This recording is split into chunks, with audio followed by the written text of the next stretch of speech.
Highway. రాత్రి సమయం కావడంతో వాహనాల రద్దీ లేదు. ఎలాగూ వెహికల్స్ రావట్లేదు కదా అని ఓ పేద రిక్షావాలా హైవే పైకి రిక్షా తొక్కుకుంటూ వచ్చేశాడు. సరిగ్గా అదే సమయంలో ఓ ట్రక్ శరవేగంగా అట్టే దూసుకొచ్చింది. ట్రక్ డ్రైవర్ రిక్షావాలాను గమనించేంత టైం లేదు. బ్రేక్ వేసేలోపే ప్రమాదం జరిగే పరిస్థితి వచ్చింది. సరిగ్గా అదే సమయంలో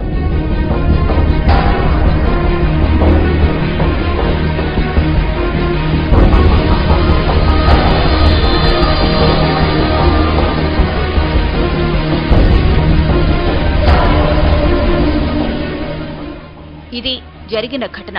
ట్రక్ డ్రైవర్ ఖచ్చితంగా ప్రమాదం జరిగిందని, తాను ఎవరినో గుద్దేశానని భావించి గబగబా ట్రక్ దిగి వచ్చాడు.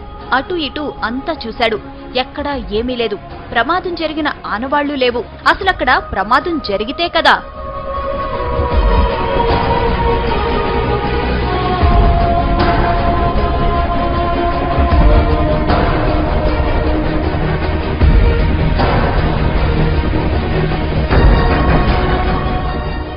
రిక్షావాలాను రక్షించిన అదృశ్య శక్తి అతన్ని రోడ్డు పక్కన విడిచిపెట్టింది.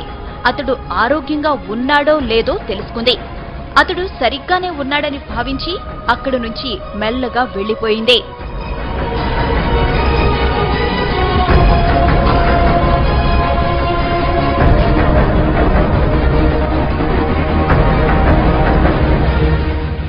ఇంతకీ ఆమె ఎవరు?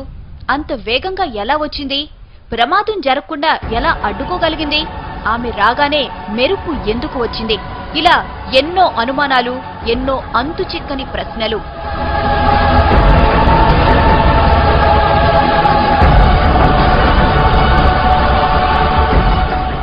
అంత వేగంగా మెరుపులా వచ్చింది కాబట్టి ఆమె ఖచ్చితంగా గ్రహాంతర వాసేనంటున్నారు కొందరు. గ్రహాంతర వాసే అయితే ప్రమాదం జరుగుతుందని ముందే ఎలా ఊహించిందని ప్రశ్నిస్తున్నారు ఇంకొందరు.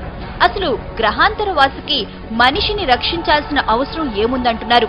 పైగా తల వరకు కప్పుకున్న డ్రెస్ కోడ్, నడక, నడత అన్నీ మానవుల తరహాలోనే ఉన్నాయి.